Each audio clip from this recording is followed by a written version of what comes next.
So next presentation is given by Professor Fujinami. The title is if the crucial defects induced in austenitic stainless steel upon hydrogen embrittlement by positron annihilation spectroscopy.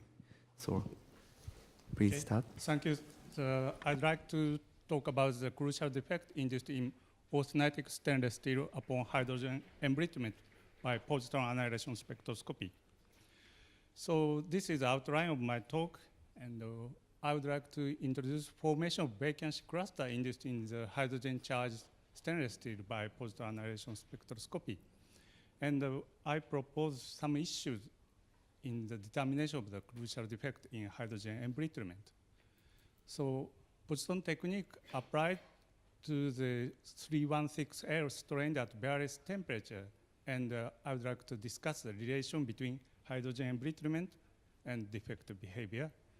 I would like to conclude the crucial defect is the formation of vacancy with a high density in highly strained fields, such as boundary between martensite phase and gamma phase. So another important thing is that the hydrogen-related defect induced in straining are unstable, so that we have to observe them in situ or before aging. So as you know, the vacancy formation energy decreases due to hydrogen. So therefore, vacancy hydrogen complex might form during straining in a hydrogen environment. And formation of growth of vacancy cluster are required for the generation of void cracks as an embryo of hydrogen embrittlement. So we don't have any reason to exclude the possibility of the vacancy clusters in hydrogen embrittlement. So the aim of my talk is to identify the defect of hydrogen embrittlement in austenitic stainless steel by positron technique and determine the crucial defect responsible for hydrogen embrittlement. So the positron annihilation lifetime spectroscopy is a non-destructive method to detect open volume type defect with high sensitivity from 10 to minus 7 to 10 to minus 3rd. And the positron can be trapped at such kind of the open volume type defect. So we measure the positron lifetime. But positron lifetime is strongly related to the kind of the defect. If the positron trapped at the dislocations, the lifetime of the positron is around 116 picosecond. And if the positron trapped at the vacancy clusters, the lifetime increase with the size of the vacancy cluster like this. So we can distinguish what kind of defect are induced in the material. So this is the relation of the hydrogen embrittlement and nickel equivalent or gamma phase stability. So the 316L and 304. So hydrogen embrittlement in stainless steel 304 is considered to be due to low gamma stability. So I compare the positron result for hydrogen charges 304 and 316L. So the strain, this strain and the positron lifetime. And without the hydrogen, so we can observe only one positron lifetime component due to the dislocations. But with hydrogen environment, we can detect two positron lifetime components. One is the dislocation, another is the longer positron lifetime due to the vacancy cluster. But 304, 316L, in both samples, we can observe the formation of vacancy clusters. So but the 316L sample does not show hydrogen embrittlement at room temperature. So we cannot conclude that only the accelerated formation of vacancy cluster is responsible for hydrogen embrittlement. So we have some issues to clarify the crucial defect in hydrogen embrittlement. One of them is the stability of the hydrogen-induced defects such as vacancy hydrogen complex, because the aging below room temperature induces the release of hydrogen and the resultant vacancy or monovacancy can anneal out or aggregate to vacancy cluster. So it is possible the defects detected after aging at room temperature are different from those induced in straining.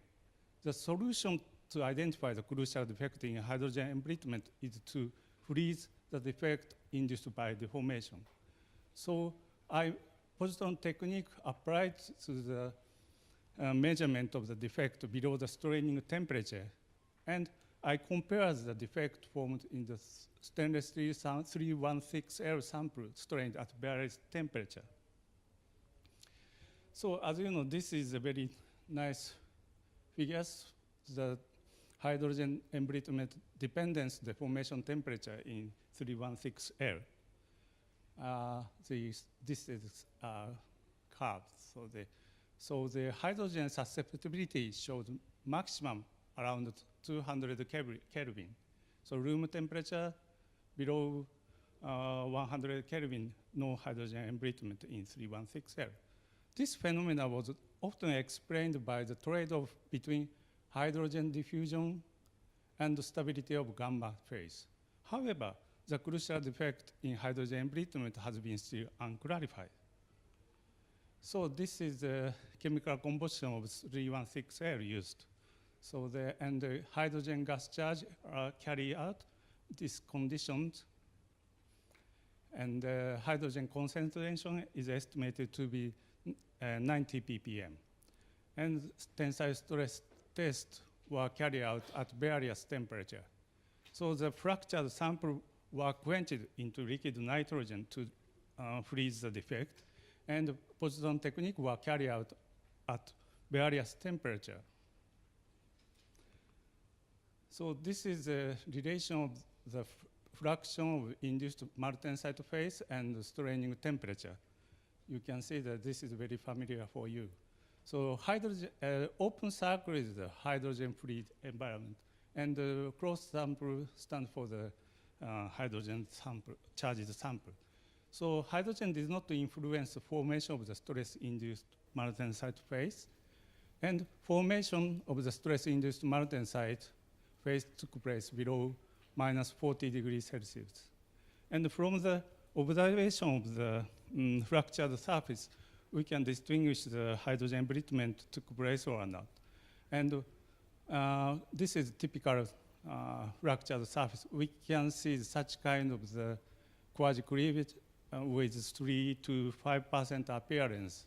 So we can observe these samples from the straining from minus 100 degrees Celsius to minus 40 degrees Celsius.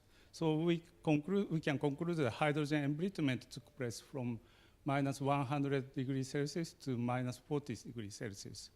And we cannot see any such kind of figures in the room temperature straining and minus 150 degrees straining samples. So I compare the positron result. So minus 150 straining, room temperature straining, and minus 70 degree straining. So this is the positron lifetime result for straining at room temperature. So we can see two positron lifetime component. One is this, of course, dislocation. Another one is just long as the positron lifetime. The lifetime is 250 picosecond. This value are literally really short in the vacancy cluster. So this meaning that the small vacancy cluster are formed. So I can discuss why such kind of small vacancy cluster are formed.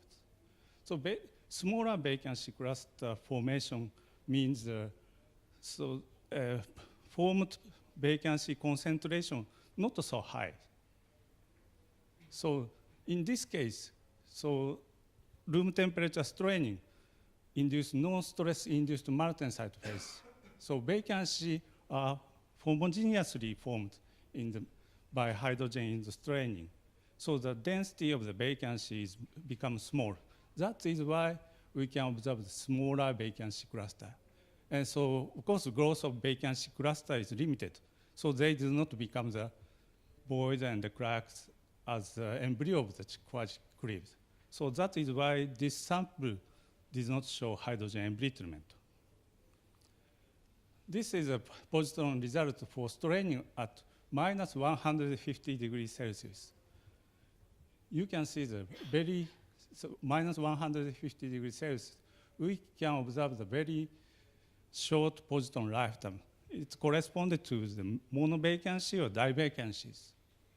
And on the other hand, increasing in the measurement temperature becomes increase the positron lifetime, so up to 480 picosecond. This means this increase of the measurement temperature gives rise to much larger vacancy clusters. So formation of much larger vacancy cluster indicates the vacancy in straining are induced locally with a high density.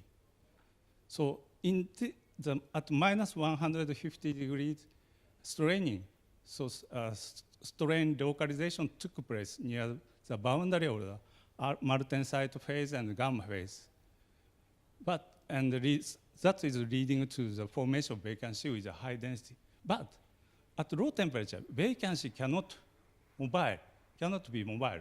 So that is why we can observe the monovacancy formation in the positron technique. So that is why this sample did not show hydrogen embrittlement. This is a positron result for straining at minus 70 degrees Celsius. As you know, we can observe the very long positron lifetime, 440 picoseconds.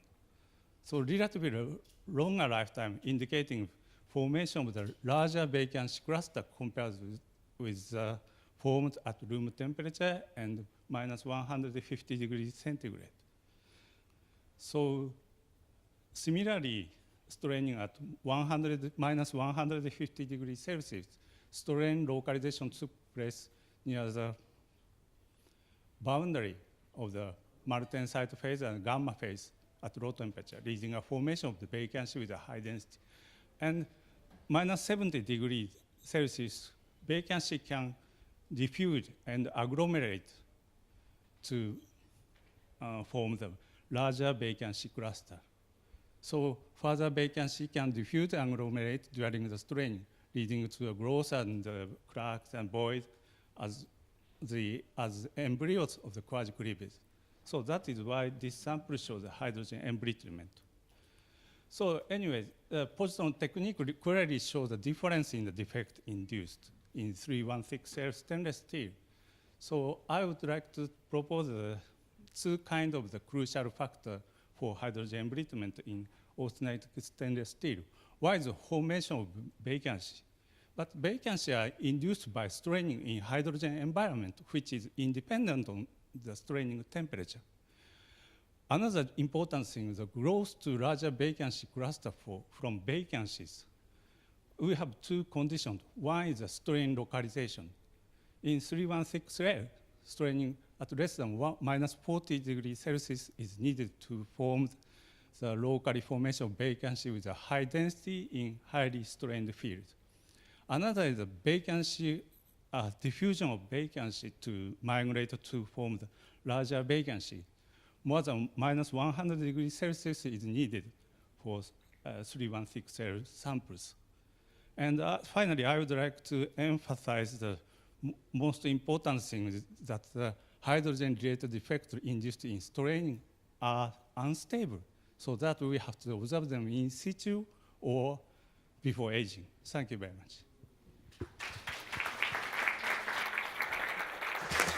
Session is open for discussion.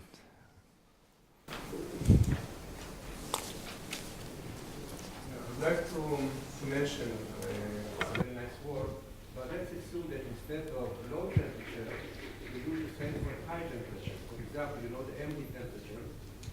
So you can, for example, if you have high, let's say 100 degrees Celsius, there's no martensite formation, and less diffusion equals to the degree, so maybe you can get the same conclusion in a high temperature, you might tell you more about it.